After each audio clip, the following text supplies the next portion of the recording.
हर हर महादेव दोस्तों, trust and inspire YouTube channel में आपका स्वागत है। आप सभी जानते ही होंगे कि तुलसी पूजन जीवन में कितना महत्व देता है। मित्रों, आप सभी को तुलसी पूजन के बारे में पता ही होगा, लेकिन बहुत से लोग ऐसे हैं जो तुलसी के महत्व को नहीं जानते। तुलसी क्या है और तुलसी को माता क्यों कहा गया है, उसके बारे में नहीं जानते। मित्रों, आज हम बताने जा रहे हैं आपको तुलसी माता की कथा। तुलसी को माता क्यों कहा जाता है, ध्यान लगाकर सुनिएगा। मित्रों, भगवान शिव और माता पार्वती दोनों साथ में बैठे हुए थे। भगवान शिव अपने सैया पर लेटे हुए थे। भगवान शिव और माता पार्वती दोनों एक दूसरे से वार्तालाप करते हुए माता पार्वती कहती है, हे भगवान, तुलसी की पूजा हर कोई करता है, लेकिन तुलसी का महत्व कोई नहीं जानता। तभी भगवान शिव कहते हैं, हे प्रिय, कई हजारों साल पहले इस संसार में एक वृंदा नाम की स्त्री थी। उसका जन्म राक्षस कुल में हुआ था, लेकिन उसका स्वभाव और उसकी भावना राक्षसों से विरुद्ध थी। वह राक्षस कुल में जन्म होने के बाद भी उसके प्रति श्री हरि विष्णु की भक्ति थी। उसके पिता राक्षस कुल के राजा थे। समय बीतने के साथ ही उसके पिता ने उसका विवाह दानवराज बलि से कर दिया। बलि को वृंदा के तप और बल के कारण कोई भी नहीं हरा सकता था।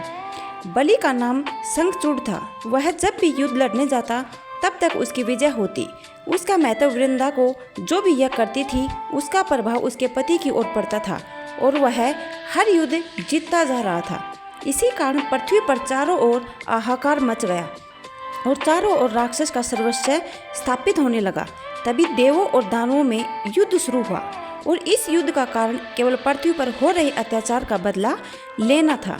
इस युद्ध में जब तक वृंदा का यज्ञ शुरू रहेगा तब तक उसके पति को हराना मुश्किल था। तभी भगवान विष्णु उसके पति का वेश धारण करके वृंदा के सामने प्रकट होकर उनसे कहते हैं कि हे प्रिय, अभी तुम्हारा यज्ञ सफल हुआ। इतना सुनते ही वृंदा यज्ञ से उठ खड़ी होती है और तभी उसके पति का वध हो जाता है। वह सब कुछ समझ जाती है और भगवान विष्णु को पत्थर का होने के लिए श्राप देती है।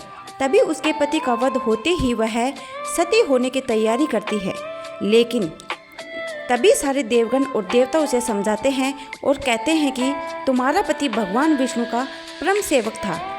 यह उसी की इच्छा थी कि उसको भगवान विष्णु के हाथों ही मृत्यु मिल सके और यही कारण था कि जिसे उसे राक्षस कुल में जन्म लेना पड़ा और इसलिए उनका वध करना पड़ा। तभी तुलसी समझ जाती है और वह कहती है कि हे प्रभु, मेरा श्राप तो वापस नहीं आ सकता, लेकिन मैं आपको पत्थर की मूर्ति से मुक्त कर सकती हूँ।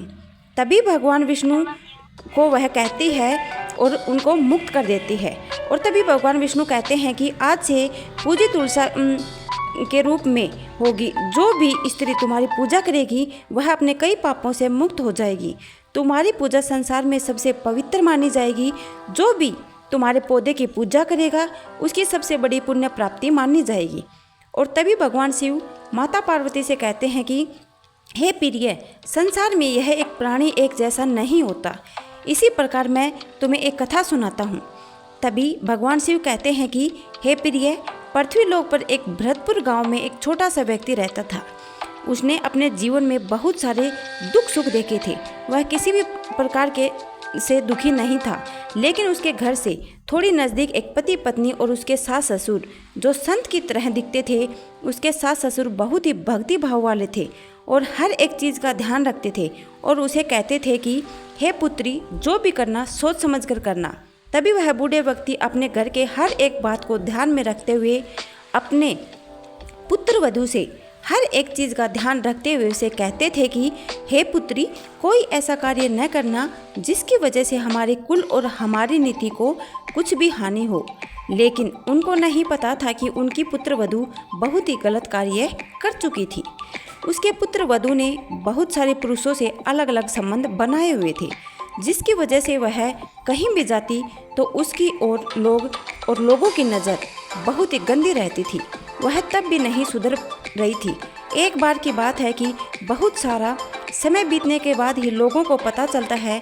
वैसे ही वह स्त्री एक बार अपने घर के सामने खड़ी थी और कोई दूसरा पुरुष जिसे वह चाहती थी वह इस घर के सामने आकर खड़ा हो गया और उन दोनों को उसी के पति ने देख लिया।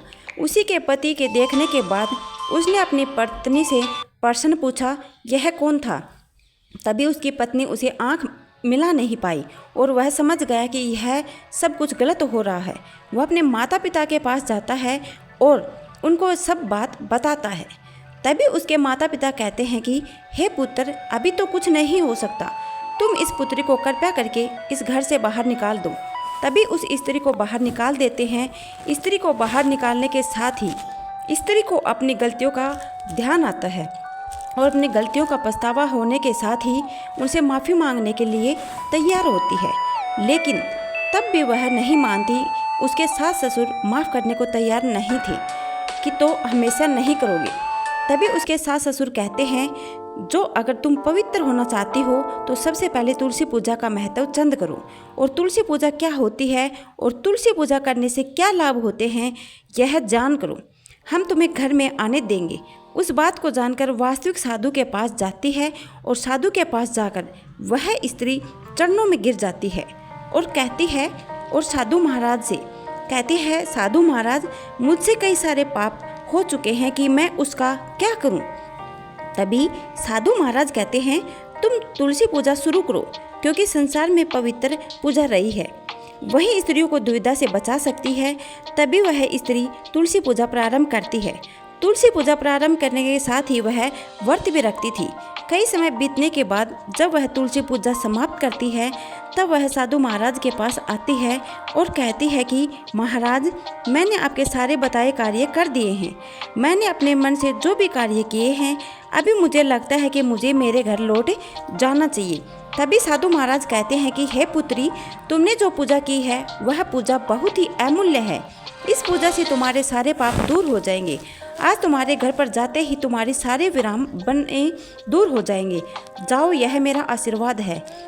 इतना कहते ही वास्तविक साधु महाराज को मानते हुए अपने घर जाती है और घर जाते ही वह देखती है कि उसके साथ उसके जो सास ससुर हैं उसकी राह देख रहे थे। उसके पति ने उसको बुलाया और कहा कि आज से तुम इस घर लौट सकती हो। एकदम से अचंभित हो जाती है। यह जानकर उसे कुछ समझ नहीं आया। तभी उसके पति ने उसे सब बताया। हे प्रिय, जब तुम तुलसी पूजा कर रही थी तब हमारे घर में बहुत सारी परछाइयाँ पड़ने लगी और तुम्हारे जो जो कार्य तुमने किए थे उन सभी की मानव अंतर मन से माफ़ी मांगने लगी, और मुझे ही नहीं मेरे माता पिता को भी यह आभास होने लगा कि तुम अभी सही रास्ते पर आ चुकी हो। अभी आज हमने तुम्हें वापस बुला लिया है। वह स्त्री साधु महाराज को मन ही मन नमन करने लगी और तुलसी माता को भी नमन करने लगी, और वह अपनी सारी गलतियों को मानकर अपने जीवन का नवनिर्माण शुरू करने लगी। उसके जीवन में मानव सभी दुख दुविधा दूर हो गई थी और तभी उसके पाप दूर हो गए थे। मित्रों, भगवान शिव ने माता पार्वती के सारे प्रश्नों का विस्तार से उत्तर दे दिया। इसी से हमें संदेश मिलता है कि संसार में तुलसी पूजा ही सर्वश्रेष्ठ है। इस पूजा को करने वाला ना तो कभी दुखी हो सकता है और ना ही उसके घर में कभी कलह कलेश आ सकता है। धन्यवाद दोस्तों।